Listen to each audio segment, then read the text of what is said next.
자, 그럼 이제 네 번째 주제, 조세가 투자에 미치는 영향은 어떠한가 한번 살펴보도록 하겠습니다. 자, 기업은요, 생산물을 만들어 팔 때에도 이윤 극대화 관점에서 물건을 만들어 팔고, 생산 요소를 고용할 때에도 이윤 극대화 관점에서 생산 요소를 고용합니다. 자, 우리 그랬을 때 기업은요, 자본을 고용할 때도 자본이라는 생산 요소를 고용할 때에도 역시 이윤 극대화 관점에서 자본의 최적 고용량을 결정하는데, 자, 기업이 자본을 고용한다라고 하는 것은 기업이 자본재에 투자한다라는 말과 거의 같은 말이에요. 그래서 자, 기업이 앞으로 자본을 고용한다. 이 말은 기업이 자본재에 투자한다. 이 말과 같은 말로 사용을 하겠습니다. 자, 우리 그랬을 때 기업은요, 최적의 자본 투자량을 어떻게 결정할 것이냐. 자, 이때에도 이윤 극대화 관점에서 결정한다고 했죠. 자, 따라서 자본 투자로 인한 수익이 있을 것이고 자본 투자로 인한 거기에 수반되는 비용이 있을 거예요.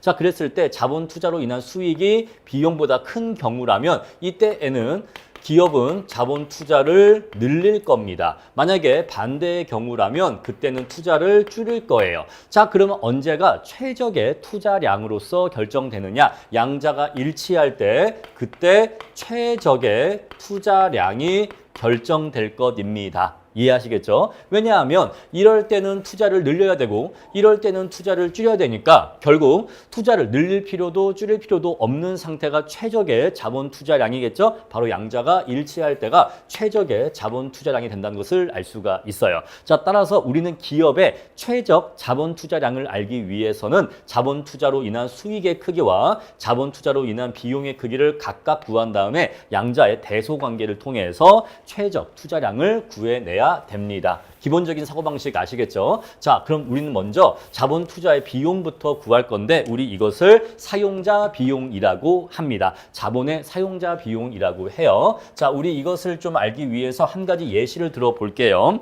자, 만약에 어떠한 기업이 1,000만 원짜리 기계를 도입했다라고 해볼게요. 1,000만 원짜리 기계를 도입했다. 그 기계의 가격은 PK로 표시를 하겠습니다. 자, 이 자리에 1,000만 원이 들어가게 되겠죠. 자, 우리 그랬을 때 이 1,000만 원짜리 기계를 사왔을 때 이 기계의 사용에 따른 비용은요, 1,000만 원이 다 비용이 되는 게 아닙니다. 이건 그냥 먹고 없어지는 게 아니에요. 이건 자본재를 사온 거죠. 따라서 이러한 자본재의 사용자 비용은 첫 번째로 우리가 명목이자를 알아야 되고 다음에 감가상각률을 알아야 되고 인플레이션율을 알아야 됩니다. 자, 우리 그리고 실질이자율은 R이라고 하는데 요거 공식 하나 기억해 주세요. 자, 명목이자율은요, 실질이자율 플러스 인플레이션율이라는 관계가 있습니다. 자, 요거는 명목이자율이라고 하고요. 요건 실질이자율이라고 하고요. 요거는 인플레율이라고 합니다. 자, 인플레가 발생하면 기계의 가격이 비싸집니다. 만약에 1,000만 원짜리 기계가 있었는데 인플레이션이 5%가 발생하게 되면 자, 재화의 가격이 5%가 상승하기 때문에 이제 이 기계의 가격이 1,050만 원으로 5%가 올라가게 돼요. 무슨 말인지 아시겠죠? 자, 우리 그랬을 때 명목이자율과 실질이자율 사이에는 인플레이션만큼의 차이가 있게 되는데 우리 이것을 피셔 효과라고 합니다. 요거는 좀 기억을 해주세요. 경제학에서 굉장히 중요한 공식이기 때문에 피셔 효과는 명목이자율은 실질이자율에다가 인플레이율을 더해서 결정된다라는 관계식이에요. 자, 우리 요걸 한번 이해해 봅시다. 자, 우리가 은행에 예금을 하면요, 예를 들어서 10%의 예금 이자를 주겠대요. 그럼 이 10%의 이자율은요, 명목이자율이에요, 실질이자율이에요. 여러분, 우리가 현실 세계에서 우리가 사용하는 이자율은 다 명목이자율이에요. 자, 어디 수협에 예금을 맡기면 이번에 예금 이자율을 5%를 주겠대. 또는 어디 은행에서 대출을 받으면 대출 이자율이 6%래. 라고 하는 건 다 뭐예요? 다 명목이자율이에요. 아시겠죠? 우리가 현실 세계에서 얘기하는 이자율은 다 명목이자율입니다. 자, 만약에 우리가 명목이자율이 10%라고 할게요. 자, 그러면요, 내가 돈을 1,000만 원을 은행에 1년 동안 예금하면 나의 명목이자 수익은 얼마가 생기죠? 100만 원의 이자가 생겨요. 이해하시겠죠? 자, 100만 원의 이자가 생깁니다. 자, 1,000만 원을 예금하면 1년 동안 예금하면 1년 뒤에 나는 1,100만 원이 되는데 자, 이거는 원금 1,000만 원과 이자액 100만 원으로 나누어 볼 수가 있어요. 이해하시겠죠? 자, 그런데 이 기간 동안에 물가가 3%가 상승했다고 해볼게요. 물가가 3%가 상승했다. 자, 그러면 내가 겉으로 보기에는 10%의 이자 수익을 올린 것처럼 보이지만 이 돈으로 마트에 물건을 사러 가면 물건의 가격은 3%가 올랐기 때문에 실질적으로 내가 종전보다 더 구입할 수 있는 재화의 수량은 7%밖에 증가하지를 않습니다. 바로 이게 실질 이자율이에요. 요거 이해하시겠습니까? 자, 그래서 실질 이자율은 이 경우에 7%로 계산이 돼요. 자, 우리 한번 극단적인 경우를 한번 계산해 봅시다. 명목 이자율이 10%인데 물가도 10%가 올랐대. 자, 나의 소득이 쉽게 얘기하면 나의 소득이 10%가 올랐어. 근데 마트에 갔더니 마트에 있는 물건들도 가격이 10%가 비싸졌어. 그러면 난 종전보다 물건을 더 많이 살 수 있습니까? 아니요, 똑같아요. 나의 명목 소득도 10%가 증가했지만 물가도 똑같이 10%가 상승해 버리면 내가 구입할 수 있는 재화의 수량에는 변화가 없단 말입니다. 자, 그래서 얘랑 같으면 실질 이자율은 0%가 되는 거예요. 그럼 다시 돌아와서 자, 명목 이자율이 10%야. 나는 그러면 명목 이자로 100만 원의 이자를 수취할 건데 이 100만 원의 이자를 가지고 마트에 갔더니 물가가 3%가 올라 있더라는 거죠. 그러면 내가 실질적으로 구입할 수 있는 재화의 수량은 종전과 비교해서 7%밖에는 더 구입하지 못한다는 거죠. 이해하시겠죠? 자, 그래서 100만 원의 이자를 들고 가서 마트에 가면은 물건의 가격이 종전보다 3%만큼 비싸져서 물건에 대한 가격 자체가 30만 원이 더 비싸져서 내가 실제로 더 구입할 수 있는 금액은 70만 원밖에 안 된다 이 얘기예요. 자, 그냥 개념적으로 이렇게 이해하시면 대충 이해가 되실 겁니다. 자, 이거를 조금 더 정확하게 설명하려면 조금 더 설명이 길어지는데 우리 세무사 재정학에서는 이 정도만 이해하시면 돼요. 대충 이해하셨죠? 자, 우리 그래서 10%의 이자가 다 내 게 아니에요. 자, 다 내 게 아니고 그 사이 기간 동안에 물가가 올라 버리면 이자 소득은 실질적으로 인플레만큼 감소하게 돼요. 그래서 우리 실질 이자율은 명목 이자율에서 인플레율을 뺀 것으로 정의가 됩니다. 자, 얘를 1로 넘겨주면요. 자, 명목 이자율 빼기 인플레율이 실질 이자율이 됩니다. 그래서 얘가 10%고 얘가 3%면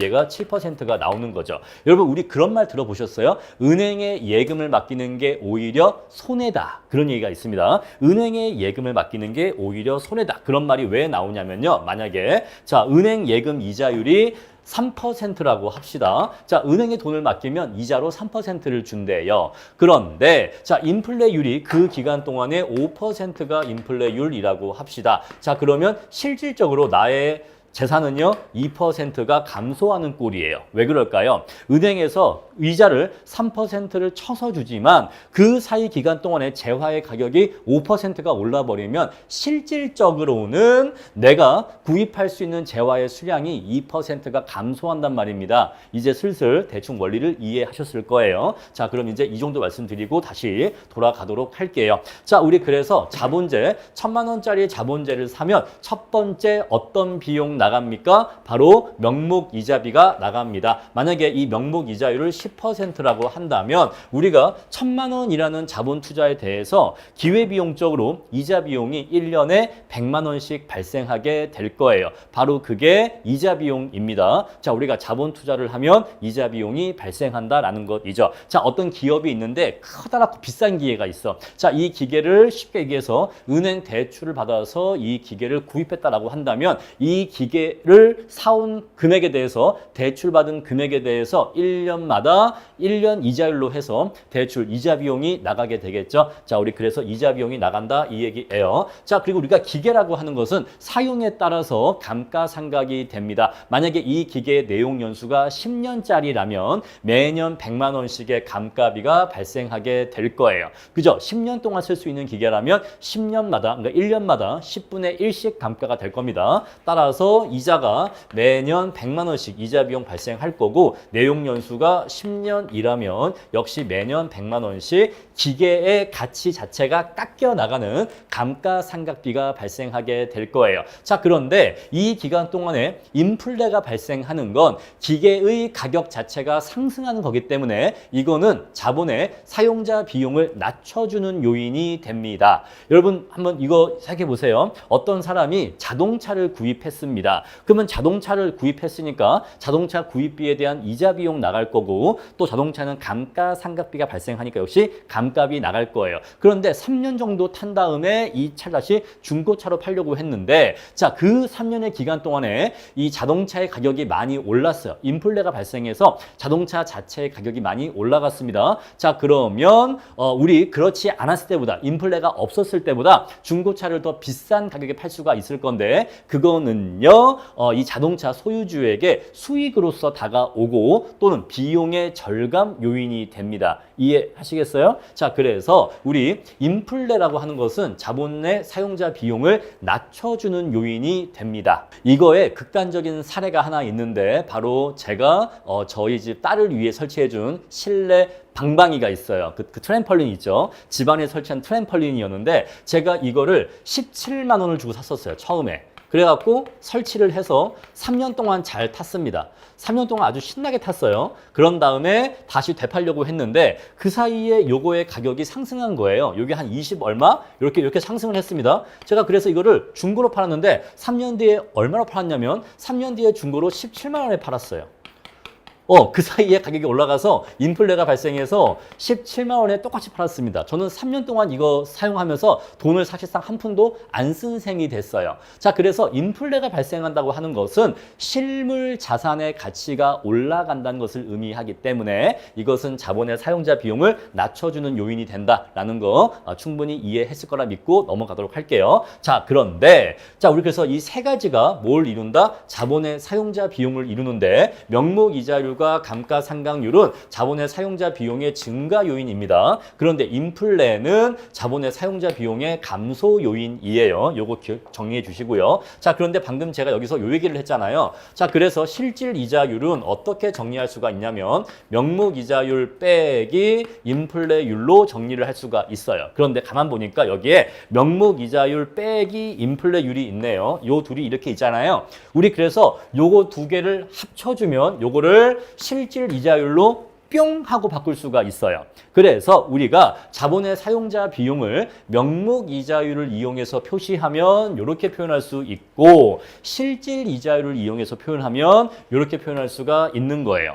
요 식으로 뿅 바뀌는 마법은 바로 우리 요 관계식을 이용한 겁니다. 그래서 명목 이자율 빼기 인플레 요거 두 개를 실질 이자율 R로 뿅 하고 바꿔준 거예요. 따라서 우리 자본의 사용자 비용은 이렇게 표시할 수도 있고 이렇게 표시할 수도 있다라는 거 그거 기억을 해주세요. 자, 여기서 여러분들이 꼭 가져가셔야 될 핵심 아이디어는요. 자, 자본재 투자 비용은 그 자본재의 가격 자체가 다 비용이 아니다. 그러한 자본재를 투자하기 위해서 발생하는 이자 비용과 그 자본재의 가치가 깎여 나가는 감가상각 비용과 그 다음에 인플레이션율 이 세 가지에 의해서 자본의 투자 비용이 결정된다. 자, 자본의 사용자 비용은 이렇게 결정됩니다. 자, 그러면 이제 두 번째로 자본재를 투자해서 그로 인해서 얻을 수 있는 수익이 있을 텐데 요건 예시고 넘어갈게요. 자, 우리 이것을 VMP라고 표현할 수가 있다라는 것이죠. 자, 우리 기초경제학 때 공부를 했습니다. 자, 생산 요소를 한 단위 더 고용해서 그로 인해서 추가로 벌 수 있는 수입의 크기를 우리는 한계 생산물 가치라고 했고 우리 그것을 VMP라고 했습니다. 자, 근데 이번에는 생산 요소가 노동이 아니라 자본재이기 때문에 우리 이것을 VMPK라고 얘기할 수가 있겠죠. 자, 우리는 일단 기본적으로 생산물 시장을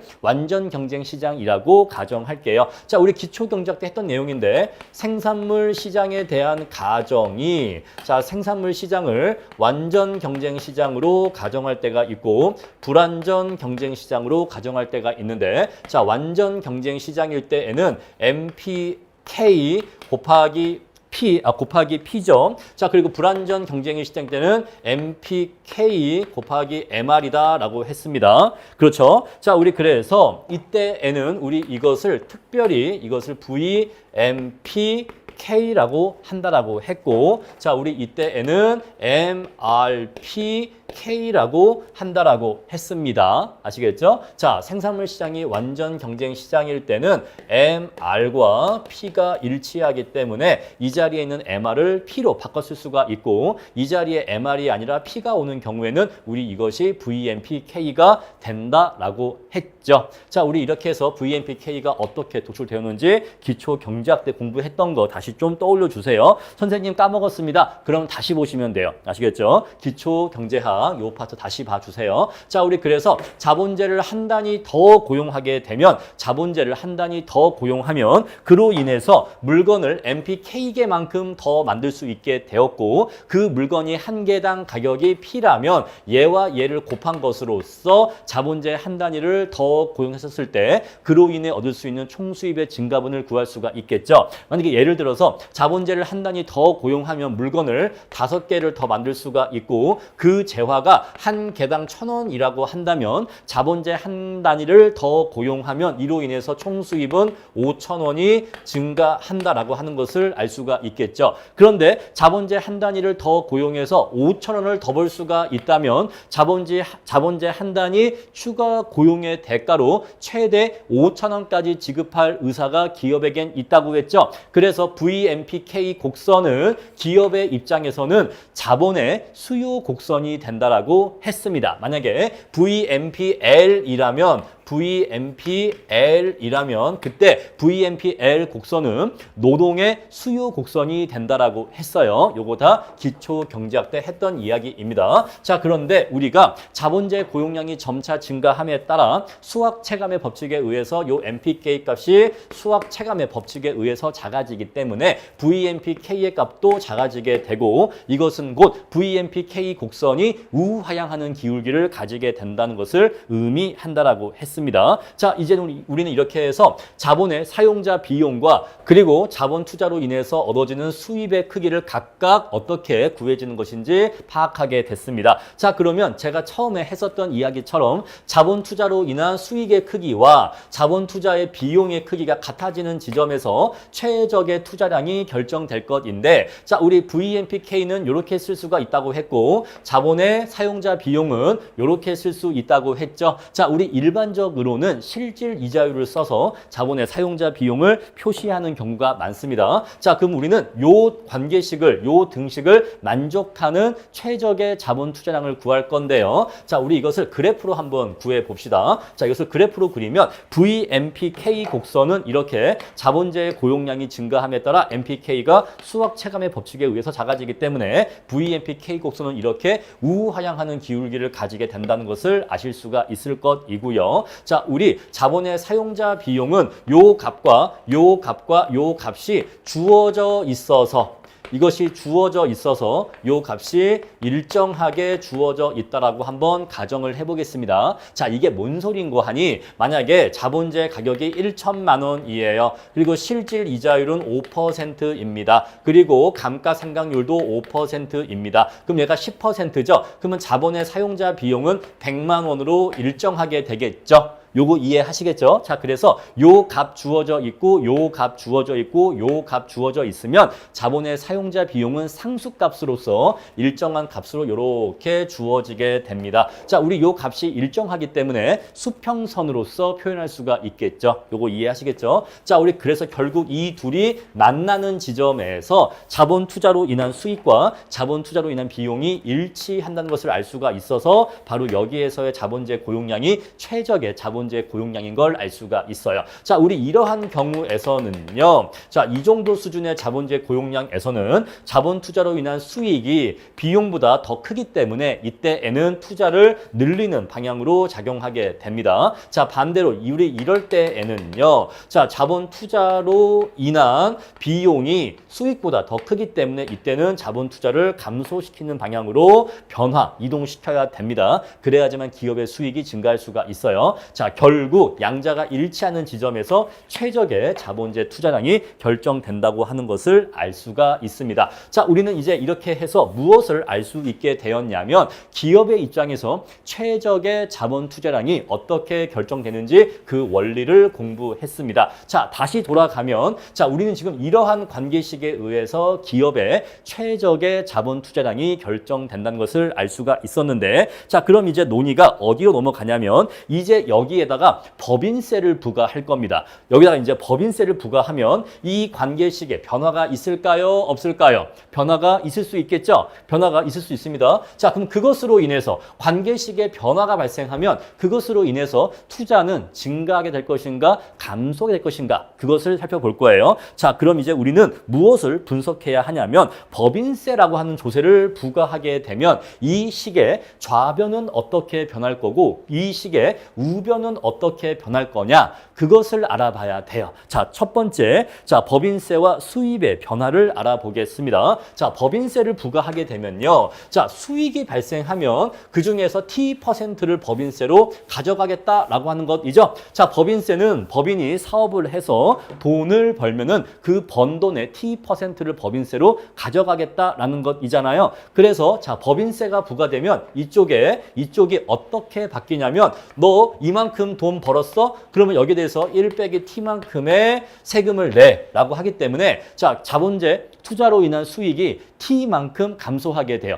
T%만큼 감소하게 됩니다. 만약에 T가 20%라면 자, 자본재 투자로 인해서 벌 수 있었던 수입의 크기가 종전의 100에서 80으로 20%만큼 작아지게 됩니다. 요거 이해하시겠죠? 자, 그래서 법인세를 부과하면 수입은요. 법인이 벌어들이는 수입은 그중에서 T%를 법인세로 가져가기 때문에 T만큼 작아진다. 1 빼기 T를 곱하면 된다. 이 얘기예요. 자, 그런데 법인세를 부과하는 게 꼭 이렇게 나쁜 점만 있는 건 아니에요. 왜냐하면 법인세라는 것을 부과하면서 법인세 중에서 그 비용 공제 항목도 생기기 때문에 그렇습니다. 자, 밑에 보시면 법인세와 비용의 변화라고 나와 있죠. 이제 우리는 이걸 볼 겁니다. 자, 이게 본 챕터에서 논의의 핵심이에요. 자, 수입의 변화는 너무나 단순하기 때문에 굉장히 빠르게 넘어갈 수가 있고요. 바로 이 부분이 여러분들이 이번 챕터에서 로마자 4에서 핵심적으로 공부해야 되는 부분입니다. 자, 자본의 사용자 비용이 어떻게 바뀌느냐. 원래 자본의 사용자 비용은 이거였죠. 여기까지였습니다. 자, 그런데 이제 법인세를 부과하게 되면 이자 비용과 자본재 투자에 따른 이자 비용과 감가상각비가 세법상의 비용으로 인정되기 시작합니다. 아시겠죠? 자, 법인세로 수익의 일정 %를 조세로 징수하는 대신에 비용에 대해서도 일부는 비용 항목으로 인정을 해줘서 절세 혜택을 준다 이 얘기예요. 그럼 볼게요. 어떠한 절세 혜택이 있느냐? 첫 번째, 이자 비용을 비용으로 인정해준다. 두 번째, 감가상각비를 비용으로 인정해준다 이 얘기예요. 자, 그래서 세법상의 이자 비용 공제율이 X라고 하고 세법상 감가상각률이 Y라고 합시다. 자, 그러면 X 곱하기 PK 한 것만큼이 이자 비용이고 Y 곱하기 PK 한 것만큼이 감가상각 비용이에요. 자, 이만큼의 이자 비용과 이만큼의 감가상각 비용을 비용으로 인정 처리해 준다는 거죠. 자, 저거를 비용으로 인정 처리해 주면 자본의 사용자 비용이 얼마나 감소하냐면요. 자, 이만큼이 뭐라고요? 이자 비용. 이만큼이 뭐라고요? 감가상각 비용. 따라서 요거랑 요거를 합치면 이자 비용 플러스 감가상각 비용인데 그거에 법인세율 한 것만큼 그거에 곱하기 법인세율 한 것만큼 자본의 사용자 비용이 낮아지는 효과가 발생한다 이 얘기예요. 여러분들이 요거를 잘 이해하셔야 됩니다. 자, 그런데 일반인들은 이 논리가 잘 이해가 어려울 수가 있는데 여러분들은 세무사 시험 수험생분들이시고 세법을 공부하시고 계시기 때문에 조금 더 이 논리를 편안하게 이해하실 수 있을 거라고 저는 기대하는데 저는 그렇게 기대하고 있는데 부디 저의 기대가 맞기를 바라겠습니다. 자, 그래서 요 논리를 다시 한번 말씀드리면 우리가 소득세로 한번 예를 들어볼게요. 어떤 사람이 소득이 1천만 원이라고 합시다. 자, 그리고 소득세율은 20%라고 할게요. 자, 세율은 20%다라고 할게요. 자, 그러면 아무런 비용 항목이 인정되지 않으면 이 사람은 소득세를 200만 원을 내야 하잖아요. 그렇죠? 자, 그런데 이 사람한테 예를 들어서 300만 원의 비용 공제가 인정된다라고 해볼게요. 300만 원의 비용 공제가 인정된다라고 한다면 이제 이 사람은요 700만 원에 대해서 곱하기 20%를 하니까 그다음에 이제 140만 원이 되겠죠. 그럼 조세가 140만 원이 됩니다. 자, 그러면 300만 원의 비용 공제가 있으니까 얼마만큼의 세금이 아껴졌냐면 60만 원만큼의 세금이 아껴졌어요. 근데 이 60만 원의 절세 효과가 어디에서 발생했냐? 비용 인정액, 그죠? 비용 인정액 곱하기 세율 요거 한 것만큼 법인세가 이 세금이 아껴진 거잖아요. 그래서 우리가 어떠한 비용 항목을 이만큼의 비용을 인정해 주는 거죠. 이만큼을 비용을 인정해 주면 이 비용액 전체가 법인세를 그대로 다 절감시켜 주는 게 아니라 300만 원의 비용을 인정해 주면 법인세 이 세금 부담이 300만 원어치가 감소하는 게 아니라 여기에 세율을 곱한 것만큼만 세금이 절감되잖아요. 그래서 여기에다가 이만큼의 비용 인정액에다가 세율을 곱한 것만큼이 절세가 발생하기 때문에 요 금액만큼은 자본의 사용자 비용을 낮춰주는 효과가 있다는 겁니다. 자, 이 정도 말씀드리고 이제 다음 내용 말씀드리도록 할게요. 자, 교과서 보시면요. 그 밑에 제가 숫자를 넣어서 예시를 넣었습니다. 자, 만약에 자본재 가격이 1,000원이고 세법상 이자 비용 공제율이 5%고 세법상 감가상각률이 10%인 경우고 법인세가 20%라고 한다면 자, 이자 비용으로 인한 법인세 절감액은 50만 원의 이자 비용이 인정될 건데 요거를 1천만 원이라고 바꿔주세요. 1천만 원이라고. 자, 그래서 1천만 원 중에서 5%에 해당하는 50만 원은 이자 비용으로 인정해 줄게 라는 것이고 자, 우리 1천만 원 중에서 10%인 100만 원은 감가상각비로 인정해 줄게 1년마다. 자, 그래서 이 이자 비용과 감가상각비 다 합치면 이제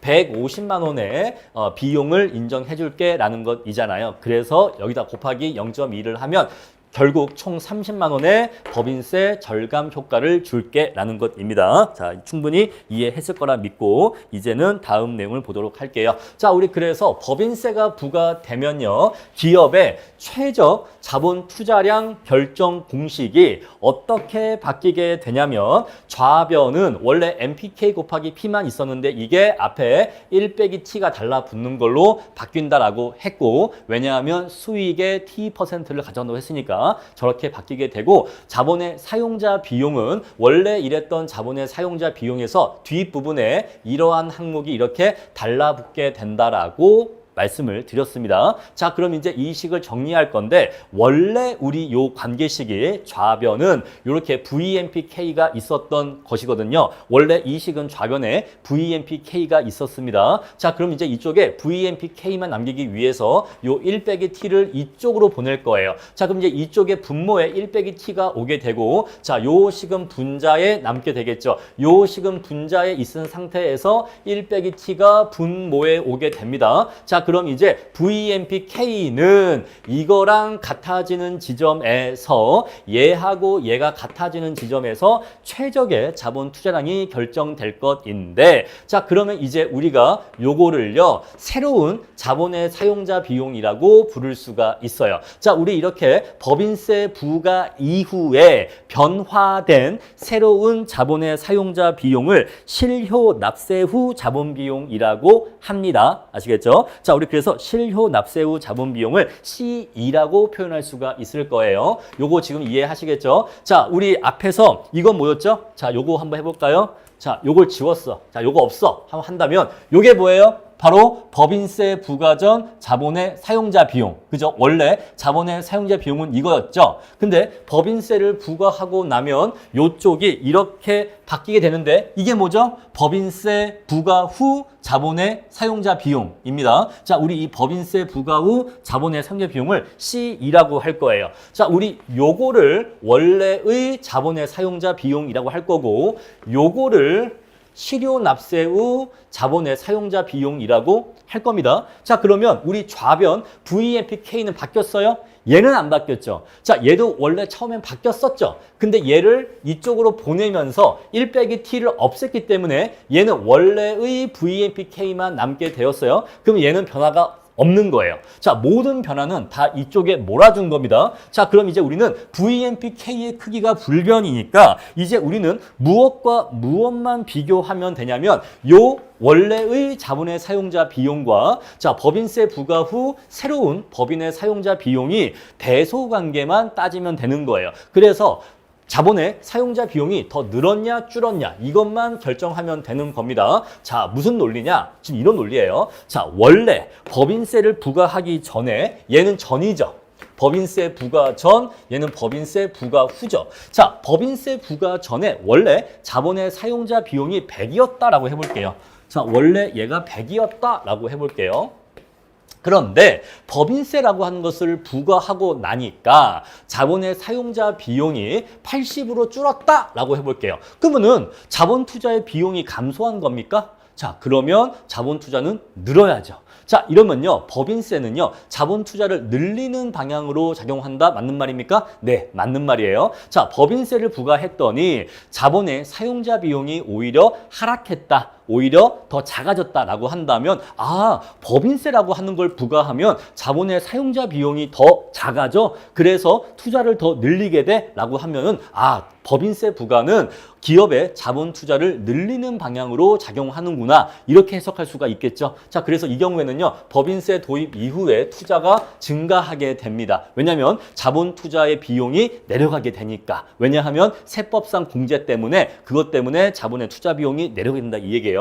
자, 같으면요. 불변이면요. 같으면 그럼 뭐 아무 차이도 없네. 법인세 부과하기 전이나 법인세 부과하기 후나 자본의 사용자 비용에 아무런 차이가 없으면 투자 역시 변할 이유가 없네. 오케이. 자, 만약에 자, 종전에 100이었는데 법인세를 부과하고 나니까 자본의 사용자 비용이 120으로 증가했어라고 하면 야, 법인세를 부과하고 나니까 투자 비용이 증가했어. 법인세 부과 이후에는 투자 비용이 증가했어. 따라서 법인세 부과는 투자에 불리하게 작용해. 이렇게 해석할 수가 있겠죠? 자, 그래서 이때는요, 투자가 감소하게 돼요. 자, 따라서 우리는 결국 어떻게 지금 논리가 흘러가냐면 원래 법인세 부과 전이 있고 법인세 부과 후가 있는데 법인세 부과 전에는요, VMPK하고 자본의 사용자 비용이 같아지는 지점에서 최적의 자본 투자량을 구할 수가 있었단 말입니다. 자, 그런데 법인세 부과 후에는요, 이게 어떻게 바뀌냐면 VMPK는 똑같아요. 얘는 똑같은데 자본의 사용자 비용이 실효 납세 후 자본의 사용자 비용이 이렇게 바뀐단 말입니다. C2로 바뀐단 말이에요. 얘가 1로 바뀌어요. 법인세를 부과하면 얘가 이렇게 바뀌어요. 따라서 C2가 종전의 C보다 커졌냐, 같냐, 작아졌냐에 따라서 자본 투자가 증가하냐, 감소하냐, 불변이냐가 결정되는 거예요. 만약에 자, C2가 C보다 커졌다, C보다 커졌다, 더 커졌다. 자, 얘를 이렇게 해볼까요? 이렇게 더 커졌다라고 한다면 투자는 감소하게 돼요. 따라서 자본량도 감소하게 되겠죠. 같다? 그럼 불변이고요. 자, C하고 C2가 있는데 C2가 더 작다? 오히려 더 작아졌다라고 한다면 그때는 투자를 늘리게 되고 따라서 자본재 투자량도 증가된다 이 얘기예요. 논리 이해하시겠죠? 자, 그래서 법인세를 부과했었을 때 투자가 증가할지 감소할지는 법인세 부과 후에 자본의 사용자 비용이 원래의 자본의 사용자 비용보다 커지냐, 작아지냐, 같냐에 의해서 결정된다 이 얘기예요. 아시겠죠? 자, 그럼 이제 법인세가 투자에 대해서 중립세가 될 수 있는 조건에 대해서 알아보겠습니다. 자, 법인세가 투자에 대해서 중립세가 된다라고 하는 것은 법인세를 부과해도 기업의 투자 활동이나 투자량에는 영향을 미치지 않을 조건을 도출하겠다라는 것이에요. 자, 근데 우리가 지금까지 어떤 내용 공부했냐면 법인세 부과 전에 자본의 사용자 비용을 C라고 했고 법인세 부과 후에 자본의 사용자 비용을 C2, 다른 말로 실효 납세 후 자본 비용이라고 한다라고 했습니다. 자, 그랬을 때 C와 C2의 대소 관계에 따라서 기업의 투자는 증가할 수도 있고 감소할 수도 있다라고 했어요. 그런데 C하고 C2가 같은 경우에는 이때에는 기업의 투자 활동이 불변이라고 했습니다. 따라서 기업의 투자량에 증감이 없다라고 했어요. 자, 따라서 법인세가 투자에 대해서 중립세가 될 조건이라고 하는 것은 결국 C하고 C2가 같을 조건을 얘기하고 있는 겁니다. 아시겠습니까? 자, 만약에 C하고 C2가 같다면 법인세를 부과해도 자본의 사용자 비용의 변화가 없기 때문에 기업의 투자 활동에 변화가 없는 거죠. 기업의 투자량에 변화가 없는 겁니다. 우리는 이 경우에 법인세가 기업의 투자 활동에 중립세가 되었구나 라고 얘기할 수가 있는 거예요. 따라서 자, 중립적 법인세의 조건은 결국 다른 말로 얘기하면 옆에다가 쓰세요. C 이꼬르 C2다. 자, 중립적 법인세의 조건은 C 이꼬르 C2가 될 조건을 얘기하는 것이다 라는 것이에요. 자, 그러면 C하고 C2가 어떤 경우에 같아질 수 있는지 한번 보도록 합시다. 자, 우리 실효 납세 후 자본 비용을 이렇게 쓴다라고 했죠. C2를 이렇게 쓴다라고 했습니다. 자, 그리고 원래 법인세 부과 전에 자본의 사용자 비용을 이렇게 쓴다라고 했습니다. 얘가 C고요. 얘가 C2죠. 자, 그러면 요거하고 요거가 같아질 조건을 지금 물어보고 있는 거예요. 자, 우리 봅시다. 첫 번째 조건이 있고 두 번째 조건이 있는데, 자, 첫 번째 조건을 충족해도 얘랑 얘가 같아집니다. 그리고 두 번째 조건을 충족해도 얘랑 얘랑 같아지는데 왜 그런지를 볼게요. 자, 첫 번째 이자 비용의 완전 공제와 경제적 감가상각인데, 자, 먼저 여러분들이 세법상의 감가상각률과 세법상의 감가상각률과 경제적 감가상각률을 구분하실 필요가 있습니다. 여기서는요, 세법상의 감가상각률을 Y라고 적어놨죠. 얘를 Y라고 하고 경제적 감가상각률을 D라고 적어놨습니다. 자, 우리 그래서 양자에 어떠한 차이점이 있는지 이해하실 필요가 있어요. 자, 세법상의 감가상각률은요, 세법에서 정해진 규정 내용대로 형식적으로 감가상각을 하는 율입니다. 자, 어떠한 건물이 있는데 이 건물의 내용 연수를 만약에 세법에서 50년이다 라고 정해놨다면 이 건물의 내용 연수가 50년이고 이것을 정액법으로 감가상각하라 라고 딱 규정이 되어 있으면 이 건물은 1년에 2%씩 감가를 해야 됩니다. 뭐에 의해서? 세법 규정에 의해서. 아시겠죠? 자, 그런데 만약에 이 건물이 지어진 첫 해에 자연재해가 발생해서 건물의 10% 정도의 가치에 손실이 있었다라고 해볼게요. 10% 정도 건물의 가치가 감소했다, 하락했다라고 해볼게요. 자연재해로 인해서. 자, 그러면 이때는 이 건물은 사실상 가치가 2%만 하락한 게 아니라 사실은 가치가 10% 하락했거든요. 자, 이때에는 경제적 감가상각의 개념으로는 10%만큼 감가를 해줘야 되는 거예요. 자, 정리하면 경제적 감가상각률은 실질적인 자산의 가치 하락률을 얘기합니다. 실질적으로 자본재의 가치 하락률을 얘기하는데 세법상의 감가상각률은 형식적인 감가상각률이다. 따라서 양자의 차이가 있다 없다? 차이가 있다라는 것이에요. 양자에는 차이가 있다. 차이가 있는데 감가상각을 세법상의 감가상각이 아니라 경제적 감가상각으로 감가상각을 해준다라고 한다면 우리 요 부분에 있어서 요 Y가 세법상의 감가상각률인데 요 부분이 경제적 감가상각률로 바뀌게 되겠죠. 자, 어떤 자본재에 대해서 세법상의 감가상각률을 적용한 게 아니라 경제적 감가상각률을 적용하면 이 자리에 세법상의 감가상각률이 아니라 경제적 감가상각률이 들어오게 되겠죠. 자, 두 번째 이자 비용의 완전 공제인데 우리가 어떤 자본재를 살 때에는요. 자, 자본재 PK를 살 때에는 두 가지 종류의 자본이 투입됩니다. 자, 첫 번째가 바로 타인 자본이고요. 다른 하나가 자기 자본이에요. 자기 자본. 자, 우리 그랬을 때 우리 세법은요. 타인 자본에 대해서는 이자 비용을 비용으로 인정해 줍니다. 자, 타인 자본에 대한 이자 비용은 비용으로 인정이 돼요. 자, 요거는 비용으로 인정이 됩니다. 세법상 그래요. 근데 내 돈 투자한 것, 내 돈에 대한 기회비용은 내가 투자한 내 자본에 대한 기회비용은 비용으로 인정되지를 않습니다. 자, 이거는 비용으로 인정되지를 않아요. 자, 어떤 사람이 1억짜리 기계를 사는데 자, 만약에 타인 자본 5천만 원과 자기 자본 5천만 원을 투자해서 이 1억짜리 기계를 샀다라고 하죠. 자, 그러면 타인 자본에 대해서 이자율이 10%라고 한다면 곱하기 0.1을 하면 여기 타인 자본에 대한 이자 비용 500만 원은 이자 비용으로 인정이 된다 이 얘기예요. 그런데 사실 내가 투자한 자기 자본 5천에 대해서는 명목적으로 이자 비용이 나가지는 않아. 근데 우리는 경제학적으로는 기회비용적으로는 사실은 이자가 나가는 겁니다. 우리 이것을 귀속이자라고 해요. 귀속이자.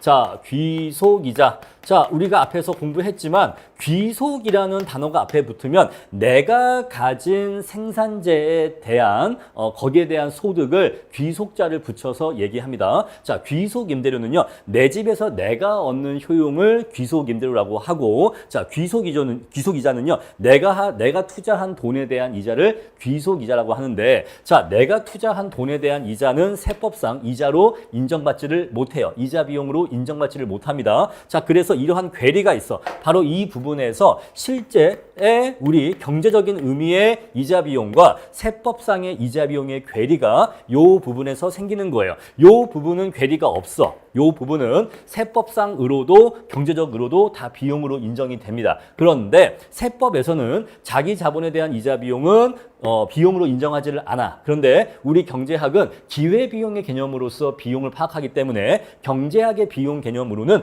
기회비용의 개념으로는 자기 자본에 대한 이자 비용도 당연히 비용으로 인정이 돼야 돼. 이 부분에 대한 괴리가 있단 말이에요. 자, 그래서 이것을 맞춰주는 거예요. 어떻게? 경제적인 의미의 비용으로 맞춰주는 겁니다. 따라서 타인 자본에 대한 이자 비용만 이자로 인정해 주는 게 아니라 자기 자본에 대한 이자 비용도 우리 이자 비용으로 인정을 해주는 거예요. 아시겠죠? 자, 그러면요, 요 부분이 세법상의 이자 비용이 아니라 요거 X는 아까 앞에서 뭐였냐면은 요거는 세법상의 이자 비용 공제이율이죠. 그러니까 요거는 타인 자본에 대해서만 이자 비용을 비용으로 인정해 주는 건데, 자, 우리 경제학적인 관점에서 자기 자본에 대한 귀속 이자까지 모두 이자 비용으로 인정할 거니까 그때는 이 자리에 X 대신에 뭐가 와야 돼요? R이 와야 돼요. 바로 요거 R. 그래서 요 R은요, 자본재 가격 곱하기 R을 하면요, 이렇게 나오는 이자 비용은 타인 자본에 대한 이자 비용과 그리고 자기 자본에 대한 이자 비용이 모두 다 포함되어 있는 이자 비용 개념이에요. 그래서 이 자리에 X 대신에 R이 와주면 실질 이자율 R이 와주면 이 자본재 가격 전체에 대한 이자 비용을 구할 수가 있다 이 얘기입니다.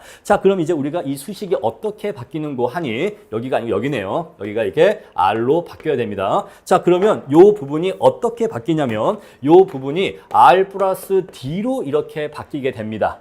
이해하시겠죠? 자, 자기 자본에 대한 이자 비용까지 비용 인정하니까 X가 아니라 R로 바뀌는 거고, 세법상의 감가상각률이 아니라 경제적 감가상각률을 적용하니까 이 자리가 D로 바뀌죠. 자, 그러면 R 플러스 D, R 플러스 D가 공통적이기 때문에 잠깐 여기 지울게요. 자, 이제 그래서 R 플러스 D로 이렇게 묶어주게 되면요, 이제 요거 남죠? 그럼 얘가 이제 1 빼기 T에 PK가 이렇게 남게 돼요. 그 다음에 분모에는 1 빼기 T가 있죠. 그럼 요거 약분되면 요거랑 요것만 남습니다. 자, 그래서 원래의 자본의 사용자 비용과 수식이 일치하게 됩니다. 아시겠죠? 자, 그래서 첫 번째, 이자 비용을 완전히 공제해주고 이만은 곧 자기 자본에 대한 이자 비용까지 비용으로 인정을 해주고, 그런 다음에 세법상의 감가상각률 대신에 경제적 감가상각률을 적용하면은 그러면 자, C하고 C2가 같아진다라는 것을 지금 우리가 보고 있는 거예요. 자, 이러면 이제 중립세가 되고요. 법인세가 투자에 대해서 중립세가 되고요. 다음에 두 번째 조건을 볼게요.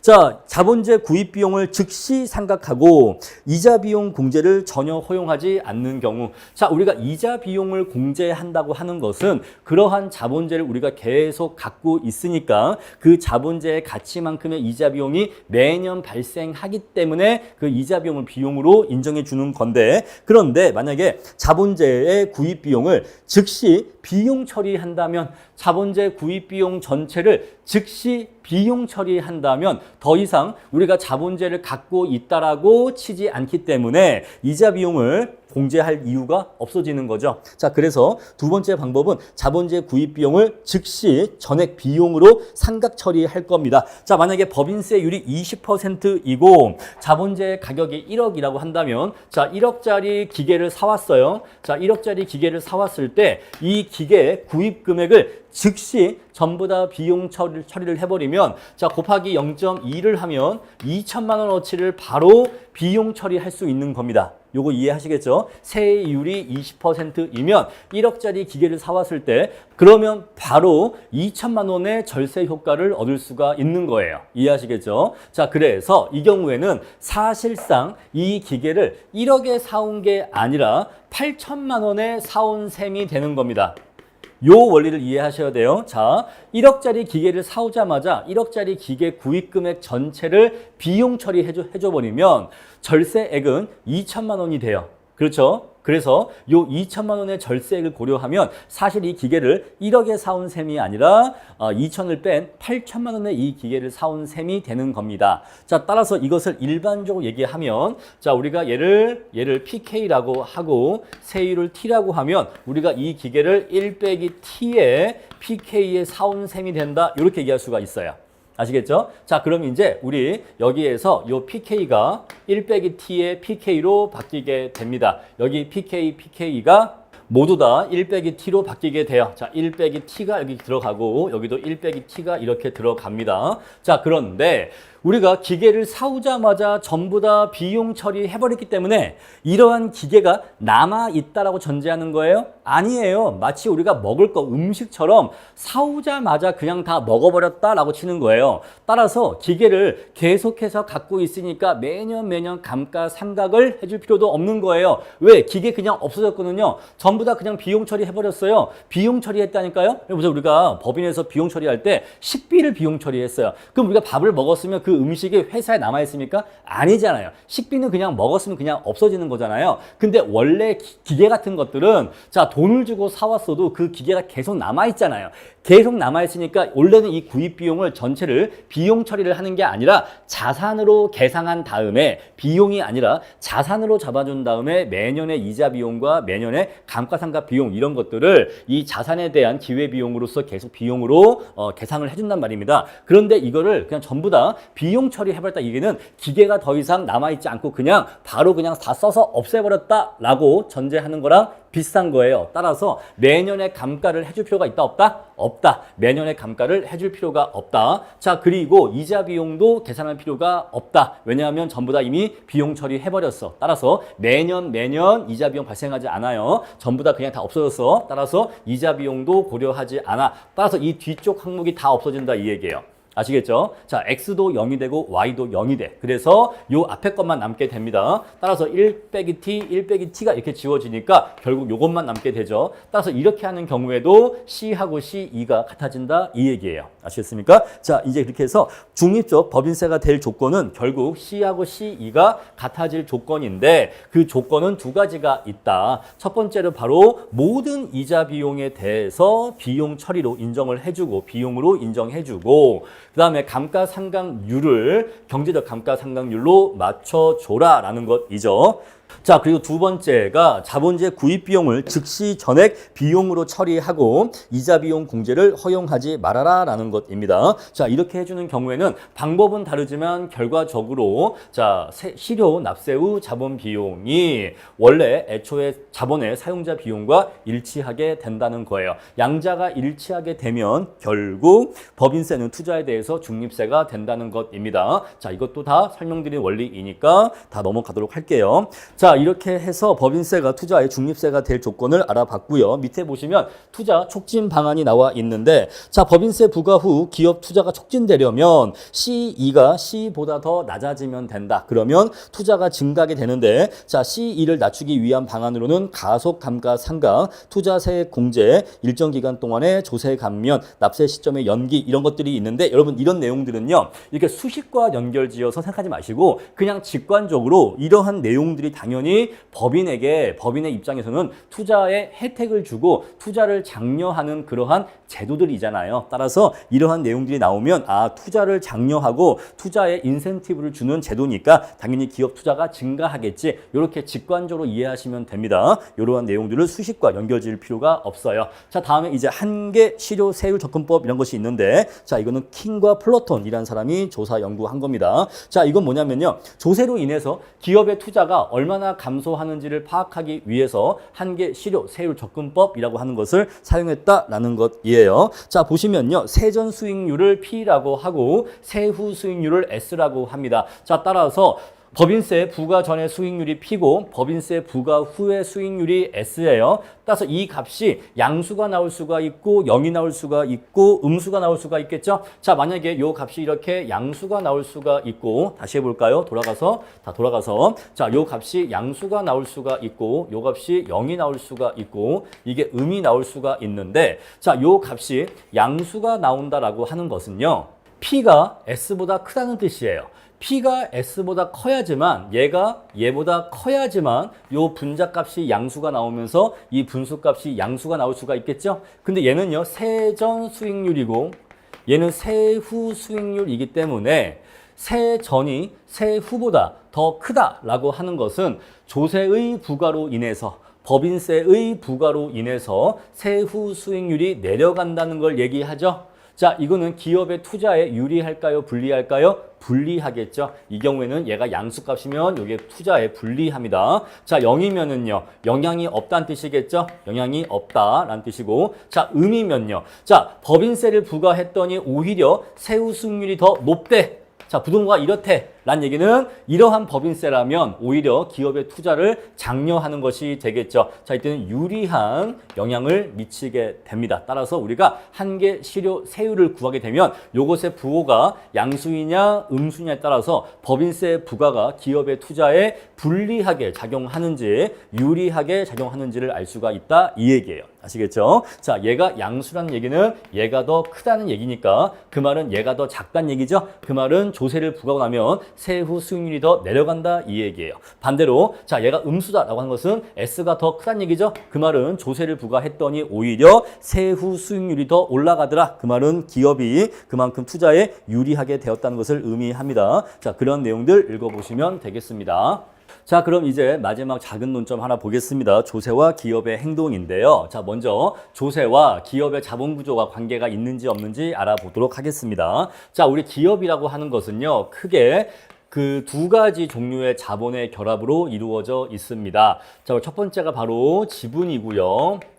두 번째가 부채입니다. 자, 하나의 기업은 지분과 부채의 결합에 의해서 이루어져 있는데, 자, 지분은 주주가 출자한 자본을 얘기하는 것이고, 부채는요, 채권자가 빌려준 돈을 부채라고 합니다. 자, 이랬을 때 하나의 기업을 이루고 있는 지분과 부채의 결합 비율을 우리는 자본 구조라고 해요. 자, 어떤 기업은 지분과 부채의 결합 비율이 6대 4일 거고요. 어떤 기업은 양자의 결합 비율이 5대 5일 수 있습니다. 자, 이런 식으로 지분과 부채의 구성 비율 내지는 결합 비율을 자본 구조라고 하는데, 자, 재무 관리 영역에서는요, 기업 가치 극대화를 연구하다 보니까 자, 기업 가치와 기업의 가치인 기업 가치와 그 기업의 자본 구조 사이에 뭔가 관계가 있는 게 아닐까라는 물음표가 옛날에 제기된 적이 있다, 이 얘기예요. 자, 이 자본 구조가 어떻게 되어 있냐에 따라서 기업 가치를 더 높인다거나 또는 기업 가치에 좋지 않은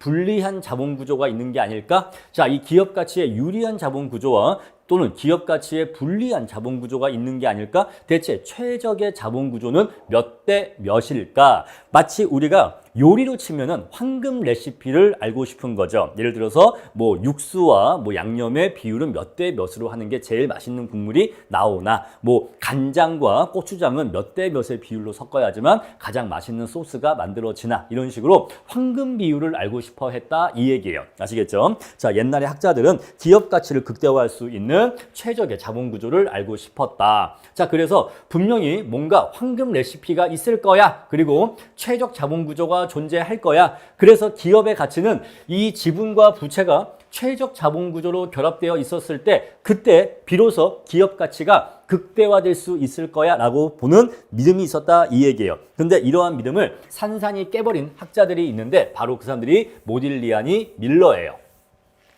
자, 이 두 사람이 연구를 해서 논문을 발표했는데 바로 그게 모딜리아니 밀러 제1정리입니다. 자, 제1정리는요. 바로 결론부터 보시면요. 다른 모든 조건이 동일하고 자본 구조만 다른 두 개의 기업의 가치는 항상 동일하다. 따라서 자본 구조의 차이는 기업의 가치에 아무런 영향을 미칠 수 없다. 자, 다른 모든 게 다 똑같아. 자, 여기 A 기업이 있고 다음에 여기 이렇게 B 기업이 있어요.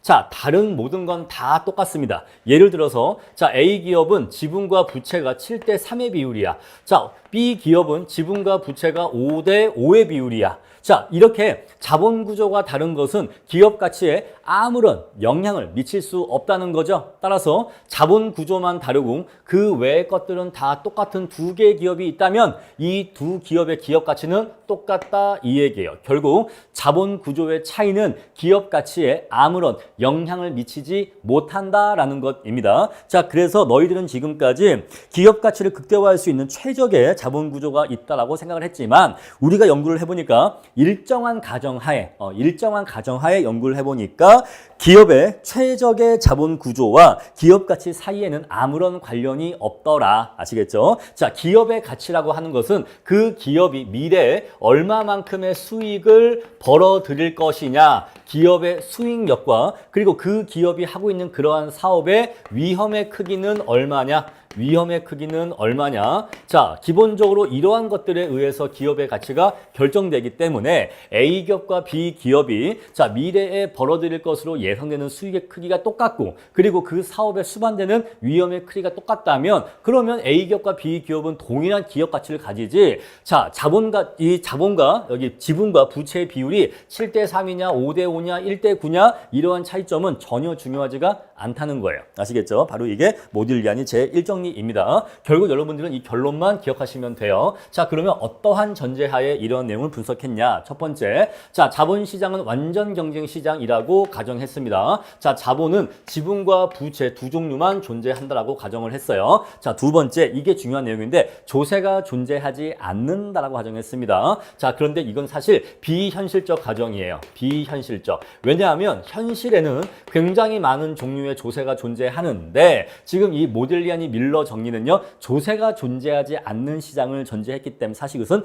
비현실적인 시장입니다. 자, 그리고 자본시장이 완전 경쟁 시장이라고 하는 것도 사실은 비현실적인 가정이에요. 왜냐하면 현실의 자본시장은 완전 경쟁 시장이 아니기 때문에 그렇습니다. 그렇죠? 자, 그래서 우리가 예금할 때 받는 이자율과 대출을 받을 때 이자율이 다 다르잖아요. 현실의 이자율은 양자가 달라요. 현실의 이자율은 대출 이자율이 더 높습니다. 그래서 현실의 자본시장은 완전 경쟁 시장도 아니고 현실의 시장은 조세도 존재하기 때문에 요 1번 가정과 2번 가정은 굉장히 비현실적이고 또 3번도 보시면은 자, 주식의 거래 비용도 없다. 주인 대리인 문제도 없다. 정보의 비대칭도 없다. 라고 하는 이러한 가정들이 전부 다 어때요? 완전한 시장을 가정하고 있는데 이런 것들은 전부 다 현실성이 떨어져요. 따라서 완전 경쟁 시장이라면 그냥 쉽게 얘기하면 자, 우리 시장이 완전 경쟁 시장이라면 기업 가치는 기업의 자본 구조하고는 아무런 상관이 없다 이 얘기인데 문제가 뭐예요? 근데 이러한 시장은 현실에 없단 말입니다. 우리가 알고 싶은 건 현실의 기업에서, 현실의 시장에서 기업 가치와 최적의 자본 구조가 관계가 있지 않나? 라고 하는 점이었는데 자, 그래서 정리의 제1정리에 문제점이 나온 거예요. 자, 비현실적 가정이 많은데 특히 조세가 존재하지 않는다라고 가정하는 게 가장 큰 문제점이에요. 왜냐하면 현실에서는 법인세가 존재하는데 법인세는요. 자, 우리 두 가지 자본이 있는데 자, 자기 자본이 있고 타인 자본이 있죠. 그런데 현실의 법인세는 타인 자본에 대해서만 이자 비용으로 인정을 해주고 자기 자본에 대해서는 이자 비용을 인정해주지 않는단 말입니다. 요거 이해하시죠? 아까 얘기했으니까. 따라서 자, 우리 세법은 현실의 법인세법이나 법인세는 자기 자본에 대해서는 이자 비용을 인정하지 않아. 따라서 자기 자본에 대해서는 이자 비용이 인정되지 않고 부채에 대해서만 비용이 인정되기 때문에 어떤 기업이 부채를 많이 사용하고 있다면, 자기 자본은 적고 부채를 많이 사용하고 있다면 동일한 영업이익을 올릴지라도, 동일한 수익을 올릴지라도 법인세 절감 효과가 더 크다는 거죠. 왜 그럴까요? 왜냐하면 부채를 많이 사용하면 저 부채에 대한 이자 비용을 비용으로 처리할 수 있기 때문에 법인세 부담이 감소한단 말입니다. 그래서 부채를 많이 사용하는 법인일수록 법인세 절감 효과가 커진다는 거죠. 그래서 이러한 문제점이 있기 때문에 모딜리아니 밀러는요, 법인세가 있다면 이렇게 가정을 바꿨어요. 자, 법인세가 있다면 이 결론이 어떻게 바뀌냐면 바로 그것이 모딜리아니 밀러의 제2정리인데, 만약에 법인세가 있다면 니네가 하는 말이 맞아. 법인세는 자기 자본에 대해서는 이자 비용으로 비용 인정하지 않지만 타인 자본에 대한 이자 비용만 비용으로 인정하기 때문에 타인 자본을 많이 쓰는 법인일수록 이자 비용을 많이 비용 처리할 수 있어서 법인세 부담이 줄어. 따라서 현실에서 법인세가 존재한다면 100% 타인 자본으로만 기업을 구성하는 것이 최적의 자본 구조야 라는 결론이 나오는 거예요. 따라서 1정리와 2정리의 차이점이 뭐냐? 자, 조세라고 하는 것이 존재한다라고 가정하냐 가정하지 않냐의 차이점이 있는 건데, 자, 조세가 존재하지 않는 완전 경쟁 시장이라면 기업의 기업 가치와 최적 자본 구조는 아무런 관련이 없어. 하지만 현실적으로 법인세의 존재를 전제한다면 100% 타인 자본으로만 법인을 구성하는 것이 기업 가치를 극대화할 수 있는 최적의 자본 구조다라는 것이에요. 아시겠죠? 자, 그런데 현실에서는 법인세가 존재할지라도 100% 부채로만 이루어진 기업은 존재하지 않아요.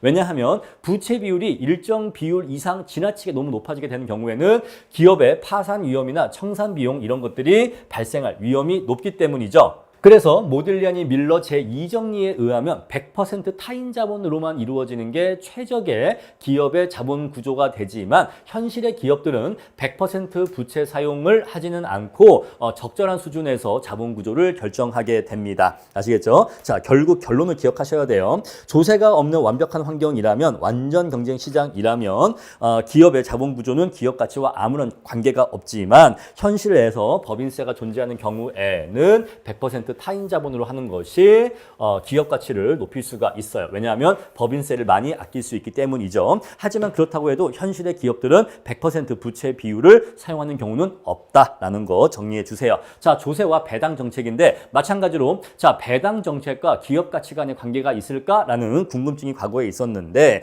여기에 대해서 모딜리아니 밀러는요, 자, 배당 정책하고 기업 가치는 아무런 상관도 없다라고 얘기했어요. 자, 보시면요, 완전 자본시장이 존재하고 거래 비용과 조세가 존재하지 않는 경우 역시 마찬가지로 비현실적인 가정을 전제하고 있습니다. 자, 완전 자본시장도 비현실적, 거래 비용이 없다는 가정도 비현실적, 조세가 없다는 가정도 비현실적이죠. 자, 이러한 경우에는 기업 가치는 오직 그 기업의 수익력의 크기에 의해서만 결정되지 배당 정책과는 무관하다 이 얘기예요. 자, 법인이 있는데 자, 이 법인이 돈을 벌어요. 자, 만약에 한 해에 100의 돈을 벌었다라고 해보겠습니다. 자, 그럼 이 100 중에서 일부는 사내에 유보를 하고 일부는 배당을 해야겠죠. 자, 일부는 유보하고 일부는 이제 주주들에게 배당을 할 거예요. 자, 우리 그랬을 때 이 유보 금액과 배당 금액의 합계가 이 100과 일치하게 되겠죠. 자, 만약에 유보를 40을 한다면 배당은 60을 하겠고요.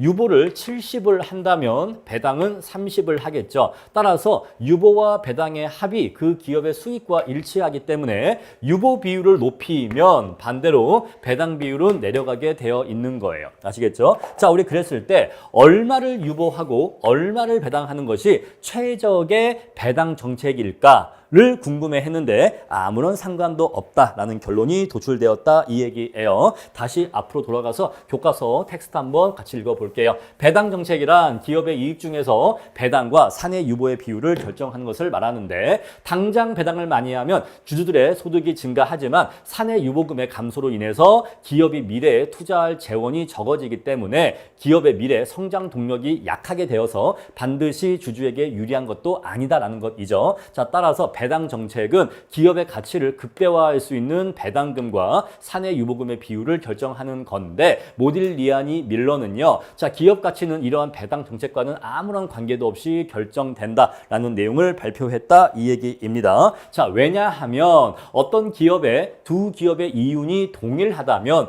이 중에서 얼마를 배당하고 얼마를 사내에 유보하는지는 기업 가치와 관계가 없다는 건데 자, 왜냐하면 배당을 실시하면 그만큼 주식 가치가 하락한다 이 얘기예요. 자, 배당을 실시하면 기업 보유 현금이 감소하기 때문에 그것만큼 기업 가치가 하락하게 돼요. 자, 그리고 사내 유보를 하게 되면 배당금은 생기지 않지만 그만큼 회사 내에 현금 보유가 증가하기 때문에 그것만큼 주식 가치가 상승하기 때문이죠. 따라서 배당을 실시하든 실시하지 않든 주주의 주주 가치에는 변화가 없다 이 얘기예요. 아시겠죠? 자, 그런 내용으로 해서 간단하게 결론만 기억하시면 됩니다. 자, 현실의 배당 볼게요. 자, 그러면은 현실에서는 배당을 어떻게 하고 있느냐 봤더니 현실에서는 배당금에는 높은 소득세율의 소득세가 부과되나 사내 유보에 따른 주가 상승은 저율의 자본이득세가 부과되기 때문에 주주의 입장에서는 사내 유보가 배당보다 유리하다 이 얘기예요. 뭔 소리인 거 아니? 자, 이렇게 법인이 있는데 자, 다시 그릴게요. 100만큼의 수익을 얻었어. 자, 사내 유보에 일부 할 거고 배당을 일부 할 건데 자, 배당을 하는 경우에는 자, 여기 대해서 배당을 하는 경우에는 높은 세율의 소득세가 부과된다 이 얘기예요. 여기에는 높은 세율의 소득세가 적용돼. 그래서 우리 기업의 수익을 배당하는 경우에는 주주들이 당장 높은 세율의 소득세를 내야 됩니다. 그런데 이거를 배당하지 않고 사내에 유보하는 경우에는 유보금에 대해서는 낮은 세율의 자본이득세가 적용되기 때문에 사실 현실의 세제를 고려하면 사내에 유보하는 게 더 유리하다 이 얘기예요. 왜냐하면 사내에 유보하면 세금을 별로 안 내는데 이거를 배당을 해버리면 당장 높은 세율로 세금을 내야 되기 때문에 사내에 유보하는 게 더 유리하다 이 얘기예요. 그런데도 불구하고 이론적으로는 사내에 유보하는 게 더 유리에도 불구하고 현실에서는 높은 배당 정책을 실시하고 있더라 이 얘기예요. 현실의 기업들은 배당을 주로 많이 하고 있더라. 왜 그럴까에 대한 이론입니다. 자, 첫 번째, 왜 기업들은 세법상 불리한데도 불구하고 높은 배당률을 유지하고 있을까? 첫 번째, 배당은 확실한 수익이나 사내 유보는 미래의 불확실한 수익이기 때문에 미래의 불확실한 더 큰 수익보다는 더 작더라도 현재의 확실한 수익을 선호한다는 견해가 있고 두 번째, 자, 높은 배당금을 기업이 지급한다고 하는 것은 야, 저 기업이 돈을 잘 버나 봐 라고 하는 수익력이 높다는 좋은 내용을 시장에 전달하기 때문에 투자자들에게 우리 기업은 이렇게 배당을 많이 줄 수 있을 정도로 돈을 많이 벌어요 라고 하는 좋은 시그널을 보낼 수 있기 때문에 이러한 높은 배당을 선호한다는 견해. 또 그리고 주식 거래에 거래 비용이 발생하는 경우에는 자, 사내 유보를 해서 이 기업의 주식 가치가 올라가겠죠. 주식 가치가 올라갔었을 때 이 주식을 팔려고 하면 거래 비용이 발생하기 때문에 이러한 거래 비용이 발생하지 않는 배당을 선호한다는 견해. 자, 이러한 견해가 현실 타당성이 있으려면 주식의 거래 비용이 굉장히 비싸겠죠. 자, 네 번째, 사내 유보금을 자, 회사에 남겨두면 전문 경영인이 지 마음대로 방만하게 써버릴까봐 그게 걱정해서 배당으로 다 빼놓는다는 견해, 이런 것들이 있어요. 자, 그래서 전문 경영인들이 자기 돈 아니니까 마음대로 펑펑 써버릴까봐 돈을 빼놓는다라고 보는 견해도 있다 이 얘기예요. 아시겠죠? 자, 이렇게 해서 이제 내용 다 마쳤고요. 밑에 보충 설명 보시면요, 조세가 인적 자본 투자에 유리하게 작용하는가 불리하게 작용하는가에 대한 의견이 있는데 결론은 결국 명확하지 않다예요. 아시겠죠? 인적 자본 투자에 조세가 미치는 효과는 유리한지 불리한지 명확하지 않다. 이렇게 내용 정리하시면 되겠습니다. 자, 그럼 이제 교재에 있는 스피드 퀴즈 같이 풀어보도록 하겠습니다. 자, 근로소득세를 부과하고 여가가 정상제라면 대체 효과에 의하면 노동시간이 어떻게 되고 소득 효과에 의하면 어떻게 되느냐. 자, 근로소득세를 부과하면 임금이 하락하는 효과가 발생하게 됩니다. 자, 그러면 여가의 기회비용이 감소하면서 여가 소비가 증가하게 되죠. 그에 따라서 노동 공급은 감소하게 됩니다. 자, 여가가 열등제, 여가가 정상제라고 한다면 임금이 하락하면 실질 소득이 감소하는 효과가 발생하게 되고 그에 따라서 여가 소비는 감소하게 되어 따라서 노동 공급은 증가하게 됩니다. 따라서 자, 대체 효과에 의하면 노동 공급은 감소하게 되고요. 소득 효과에 의하면 노동 시간은 증가하게 됩니다. 자, 만약 어떤 사람이 근로소득세가 부과된 이후에 노동 시간이 감소하였다면 둘 중에서 무엇이 더 큰가 물어봤는데 여기에 문제에 문구만 조금 추가해 주세요. 자, 여가는 정상제로 가정한다. 라는 문구가 필요하겠습니다. 자, 따라서 여가는 정상제로 가정한다 라는 문구 추가해 주세요. 자, 그러면요. 노동시간이 감소하려면 얘가 더 커야겠죠. 따라서 대체 효과가 더 커야지만 노동시간이 감소할 수 있다 라는 결론이 나올 수 있고요. 3번 근로소득세를 누진세, 정액세, 비례세로 부과할 때 초과 부담의 크기가 큰 순서대로 나열하시오. 자, 누진세, 그 다음에 비례세, 그 다음에 정액세 순서로 한 개 세율이 더 높기 때문에 초과 부담의 크기가 더 커진다라고 말씀을 드렸죠. 이렇게 순서대로 외우시면 되고요.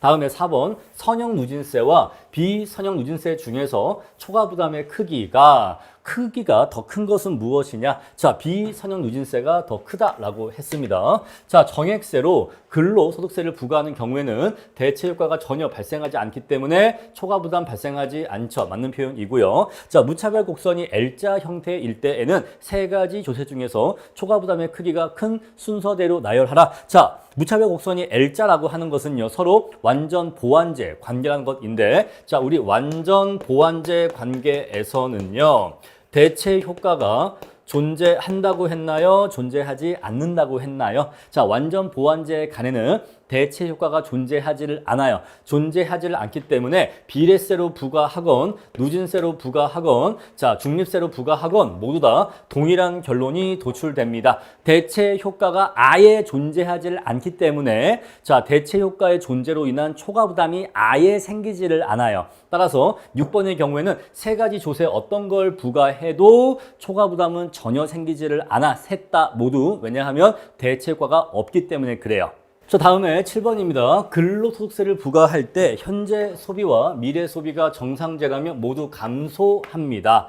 자, 이때 민간저축은 불분명하다라고 말씀드렸죠. 자, 정부저축은 문제에서 특별한 언급이 없으니까 자, 민간에서 걷어들인 조세를 전부 다 저축한다 이러한 말이 없죠. 없으니까 불분명하다 하시면 되고요. 자, 총저축은 당연히 양자의 합이니까 당연히 불분명하다라고 하면 되는데 만약에 정부가 민간에서 거두어들인 조세 수입을 전부 다 저축한다면 전부 저축한다면 자, 그때는 경제 내 총저축은 반드시 증가한다라고 했죠. 그 내용까지 같이 기억을 해 주세요. 자, 이자 소득세를 부과하면 예산선의 기울기는요, 더 완만해집니다. 자, 원래 1 플러스 R이었던 기울기가 1 플러스 1 빼기 T의 R로 요게 작아지기 때문에 더 완만한 기울기를 가지게 됩니다.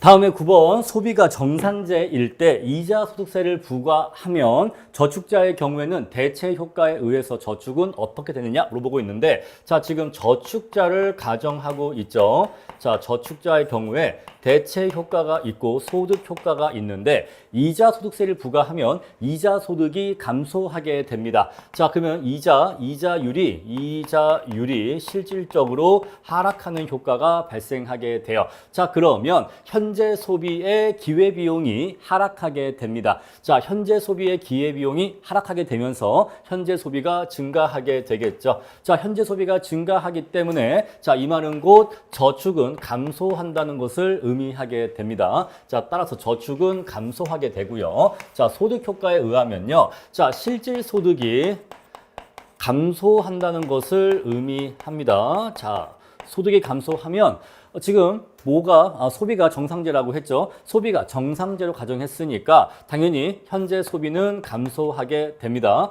따라서 저축은 증가하게 돼요. 따라서 소득 효과에 의하면 저축은 증가하게 된다는 것이고요. 다음에 10번 소비가 정상제일 때 이자 소득세를 부과하고 이자 지급액에 대해서 소득공제가 허용되는 경우와 허용되지 않는 경우가 있는데 자 허용되는 경우에는요. 자 우리가 예산선 그래프 한번 그려봅시다. 자 우리 이렇게 있었을 때 부존점을 여기라고 할게요. 자 우리 그랬을 때 이자 소득세를 부과하게 되면 이렇게 기울기가 바뀌게 되는데 자 우리 이쪽 구간에 대해서 얘기를 하겠죠. 자 소득공제가 허용되는 경우를 1번이라고 하고 소득공제가 허용되지 않는 경우를 2번이라고 할게요. 자 소득공제가 허용되는 경우가 바로 요거 1번 예산선이 됩니다. 자 그리고 소득공제가 허용되지 않는 경우에는 원래의 예산선이 되겠죠. 바로 얘가 2번이 될 것입니다. 자 우리 그래서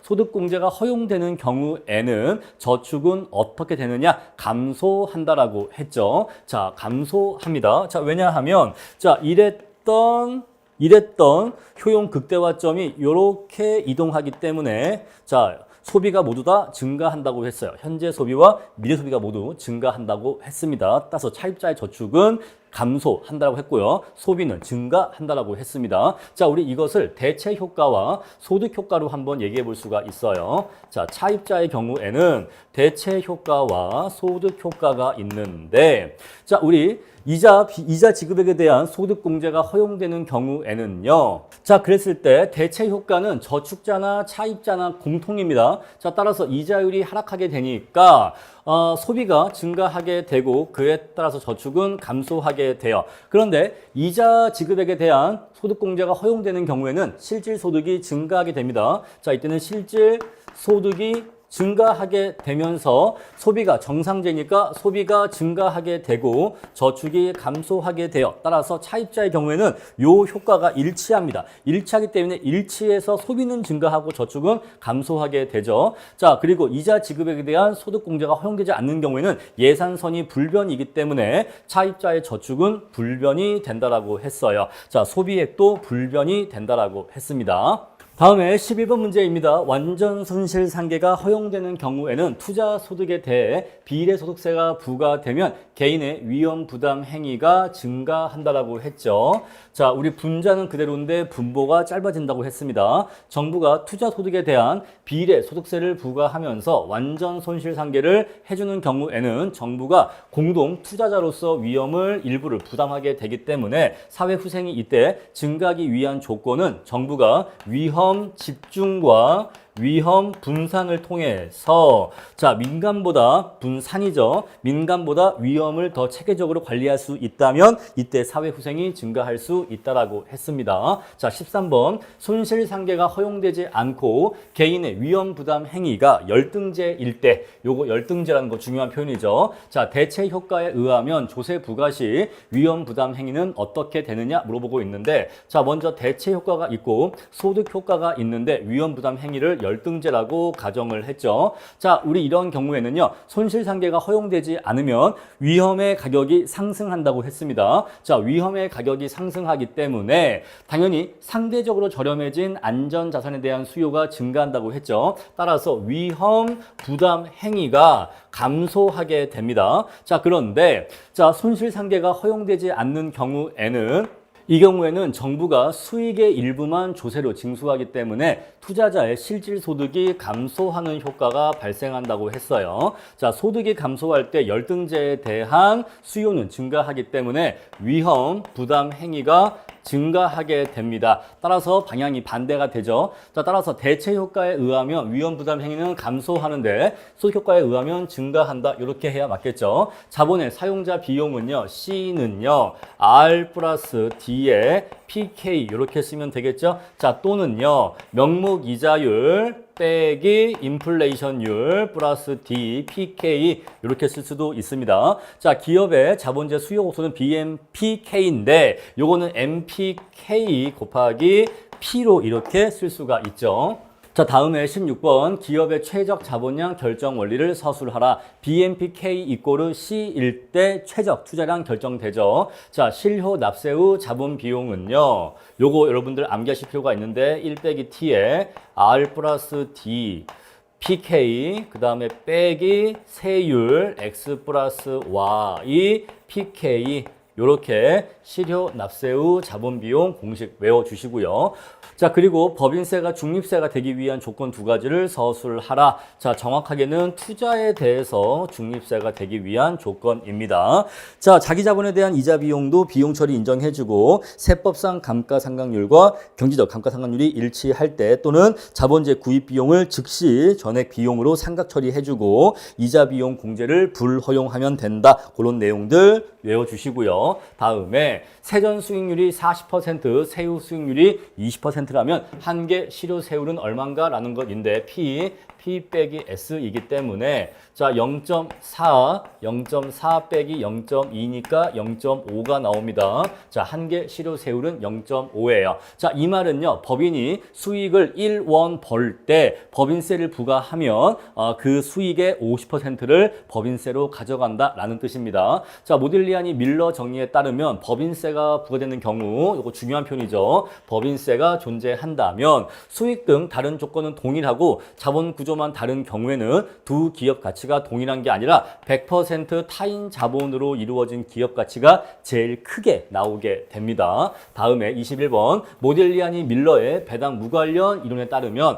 조세가 부과되는 경우, 요거 중요한 표현이죠. 조세가 있는 경우에는 기업 가치와 배당 정책은 관련이 있습니다. 요거 잘못된 표현이죠. 현실적으로 조세가 있는 경우에는 사내 유보가 유리해요. 그렇죠? 자, 22번. 현실적으로 법인이 이윤을 배당하는 것보다는 사내 유보하는 게 유리한데도 왜 현실의 기업들은 높은 배당 정책을 유지하고 있는가? 자, 교과서에서 언급하고 있는 4가지 정도의 내용들 여러분들 정리해 주시면 되겠습니다. 자, 이렇게 해서 제 13장 강의 마치겠습니다.